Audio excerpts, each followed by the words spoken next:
दौलत और ताकत से आप किसी को बस में कर नहीं सकते, परंतु आप अपने व्यक्तित्व और कर्म से दिलों में जगह बना सकते हो। इसलिए जीवन में दौलत और ताकत का घमंड कभी मत कीजिए। पूरी दुनिया में भारत एक ऐसा देश है जहां लहसुन प्याज खाने से पाप लगता है, दलाली, रिश्वत और हराम की कमाई खाने से पाप नहीं लगता। आत्मा हमेशा जानती है कि सही क्या है। चुनौती तो मन को समझाने में होती है। यह एक ऐसा युग चल रहा है जिसमें धर्म के नाम पर लड़ने को सभी तैयार हैं, लेकिन धर्म के रास्ते पर चलने को कोई तैयार नहीं है। धर्म ही हमारे राष्ट्र की जीवन शक्ति है। यह शक्ति जब तक सुरक्षित है तब तक विश्व की कोई भी शक्ति हमारे राष्ट्र को नष्ट नहीं कर सकती। अगर अंधे आदमी को दिखने लग जाए तो वो सबसे पहले अपनी छड़ी को फेंक देता है, जिसने हमेशा उसका साथ दिया है। जिनमें अकेले चलने का हुनर होता है ना, उनके पीछे ही एक दिन काफिले होते हैं। समझदार वो नहीं जो पढ़ा लिखा हो, समझदार तो वो है जिसे मालूम हो कि किससे कब कहाँ कैसे क्या किस लहजे में बात करनी है।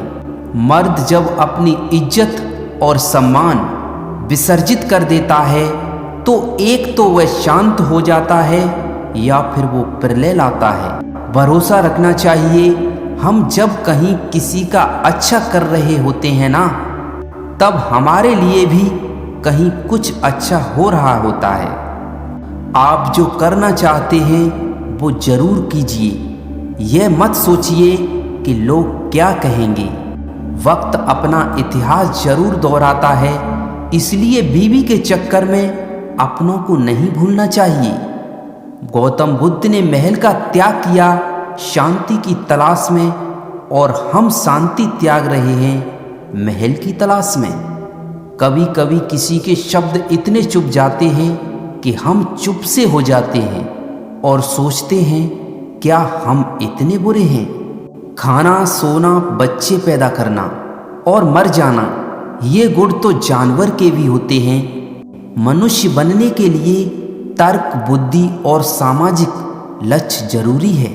अपनी जिंदगी भारतीय रेल की तरह है, लेट तो हो सकती है पर मंजिल पर जरूर पहुंचेगी।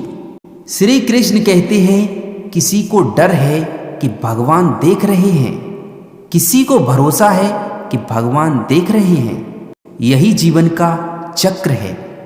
वेदों में जातिवाद का प्रमाण नहीं, भगवत गीता में जातिवाद का प्रमाण नहीं और पुराणों में जातिवाद का प्रमाण नहीं, तो फिर जातिवाद आया कहां से?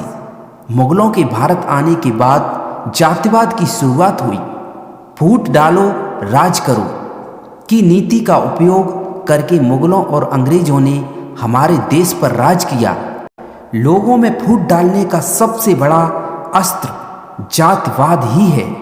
परिवर्तन ही प्रकृति का नियम है, इसलिए जो पीछे छूट गया है उसका शोक मानने की जगह जो आपके पास है उसका आनंद उठाना सीखिए। आज दूसरों की आत्मा को रुला रहे हो ना, कल तैयार रहना बिना किसी शिकायत के अपनी बारी का समय, क्योंकि हिसाब होना तय है। जीवन में दो ही नियम याद रखना, मित्र सुख में हो तो आमंत्रण के बिना नहीं जाना, और मित्र दुख में हो तो आमंत्रण का इंतजार नहीं करना। आपको ये बात जानकर हैरानी होगी कि प्रभु श्री राम के पिता महाराज दशरथ 60,000 साल तक जिए थे, और ये त्रेता युग की बात है। आलोचना में छिपा हुआ सत्य और प्रशंसा में छिपा हुआ झूठ यदि मनुष्य समझ जाए तो आदि समस्याओं का समाधान अपने आप हो जाएगा। ईश्वर आपकी परेशानियां जानता है, इसलिए प्रार्थना करते समय अपनी परेशानियां मत दोहराएं, सिर्फ ईश्वर का नाम दोहराएं, सब सही होगा।